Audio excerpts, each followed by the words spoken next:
Insider from TSN and the Ray and Dregs Hockey Podcast. It's Mr. Darren Dreger with Sekeres and Price. How we doing, Dregs? I'm doing well today, guys. How about you? Yeah, good. Very, very well. Understand you have some news and update on the condition of Canucks goaltender Thatcher Demko. Over to you. Yeah, probably more of an update than news, to be fair, Matt, because I know that there's been, a fair amount of speculating and reporting on Thatcher Demko, and I don't think that any of this is going to be ground moving or news breaking. But my information states that, he's going to require some sort of procedure, be it a probe, something minor, nothing, salacious or crazy. But it's going to take him out for the remainder of the year. And again, with so few games left in the regular season, you can appreciate why, Demko and the Vancouver Canucks would just want to get to the process of where you deal with whatever the situation is, get into rehab, whatever that is necessary, and then move forward and look forward to a better offseason. So I think that's more just confirming what others have reported and speculated throughout the market. Did you get a locale of the body at all, or vicinity? No, I didn't.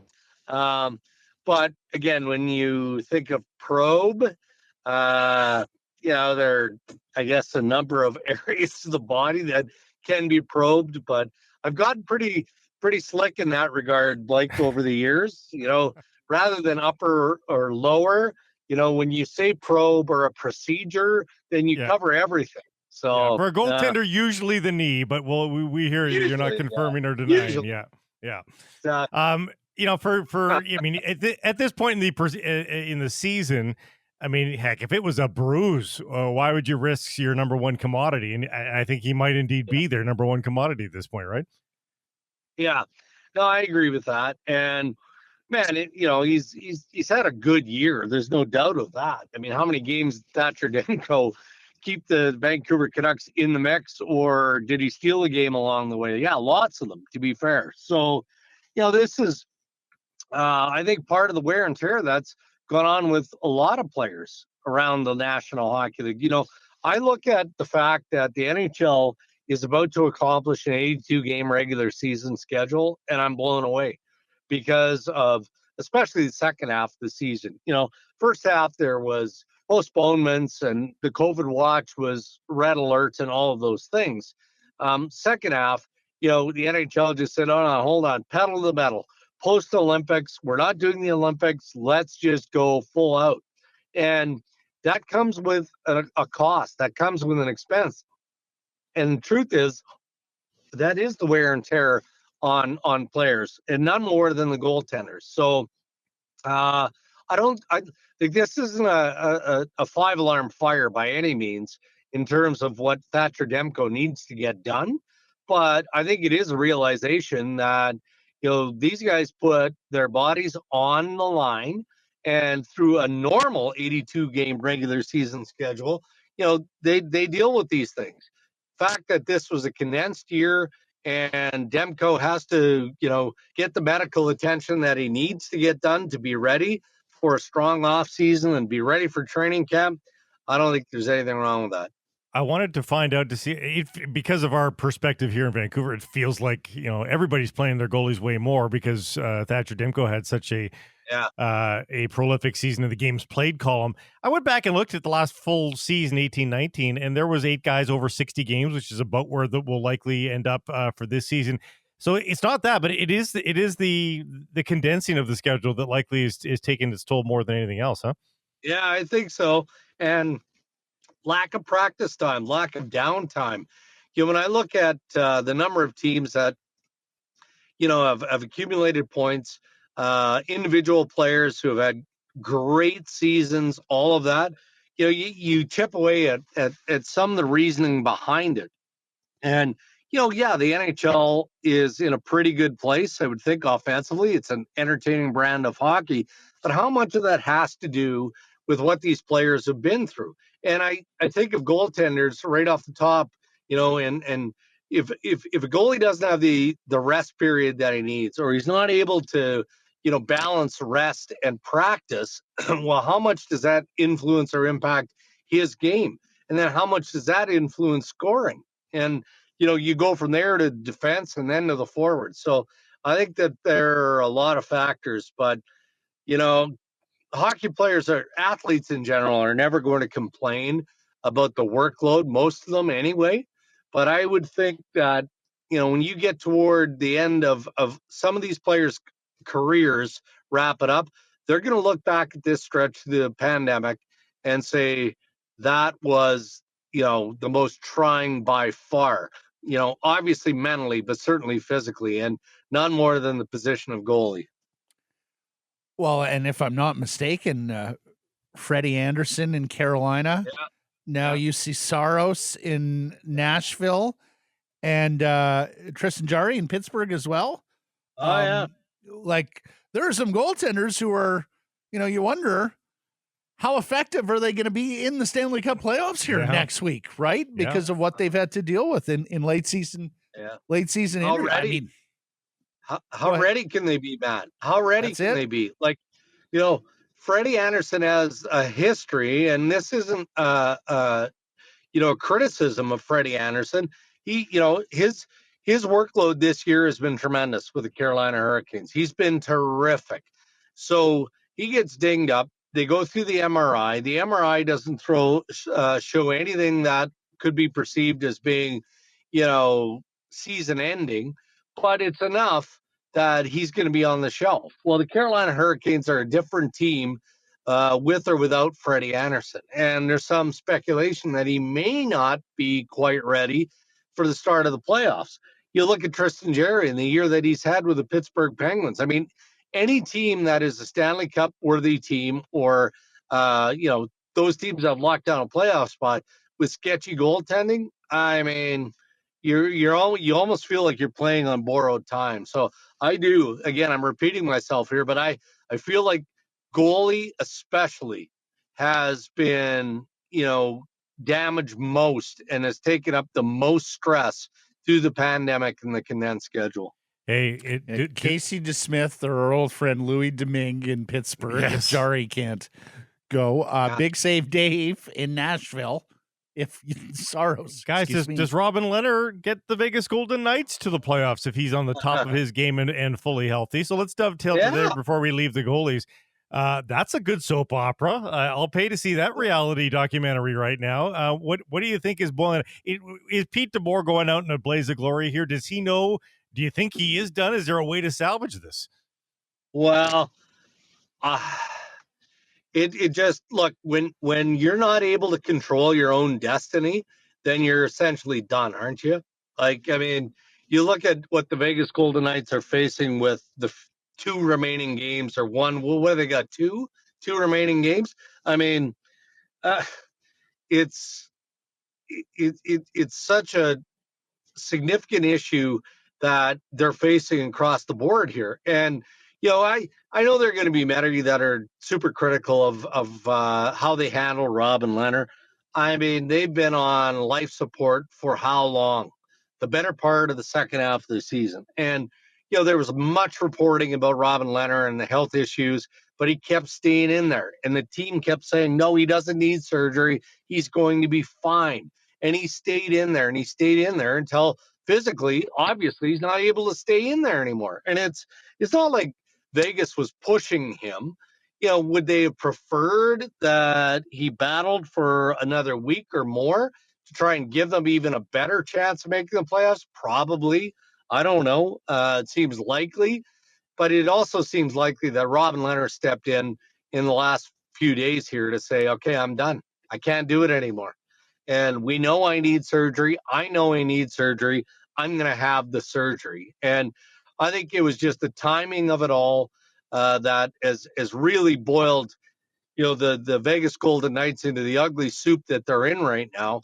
But it also conjures up what's next, you know, and if they don't qualify for the playoffs, which they probably won't, they're not going to make the playoffs.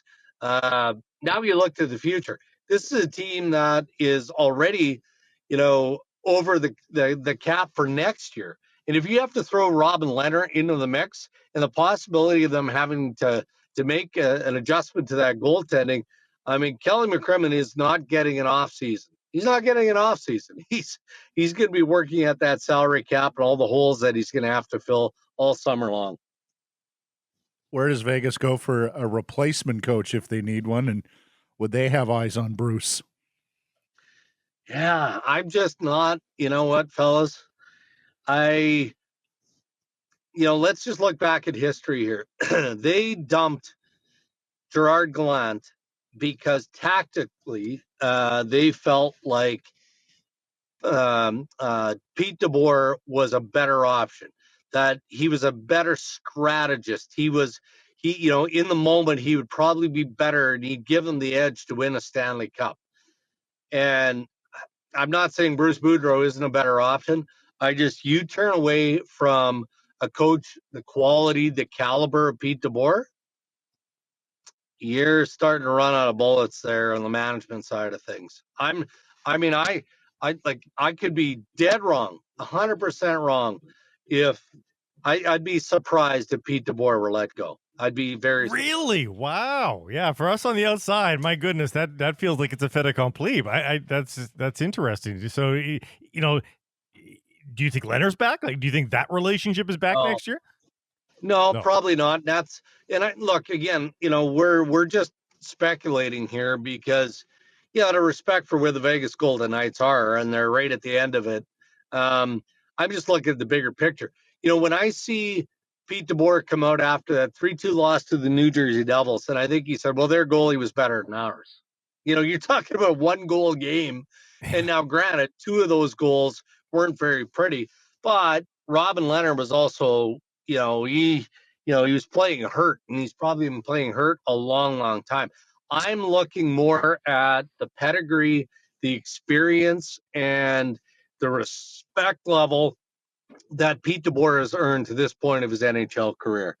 And if he gets fired, then he'll be unemployed for as long as he wants to be unemployed, because that's how high valued he is as an NHL coach. But, again, I don't know the dynamic between McCrimmon and George McPhee and Pete DeBoer.